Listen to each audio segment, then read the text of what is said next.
When I was a child, I grew up in Dublin, and we used to go to the zoo. We got to know the people who were in charge of the lions, the people in charge of the tigers and the elephants. Be able to go in and help clean the animals and feed them. This story is particular to the monkey house. Within his care he had an orangutan. I would have been about like 5 or 6. I used to get into his cage and he'd look at me, and he had this tire on a rope and he would push it would swing over to me and I'd catch it and he'd laugh and then I'd throw it back to him. I would have been clap him and say, "Hooray, he'd be really pleased." And that game in my mind went on forever.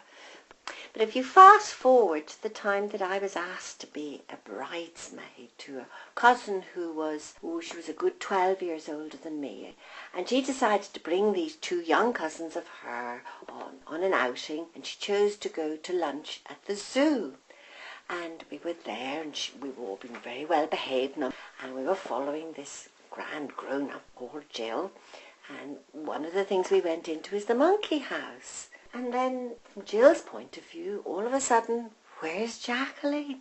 And then she lifted her eyes, and to her horror, I am in the cage with this orangutan. The poor woman just melted. And all I can remember is her at the back with a very dictatorial voice, saying to the man, "She must come out now." And she did calm herself down for the meal. I was in Dublin last weekend and I did have coffee with Jill, and I think she must have forgiven me.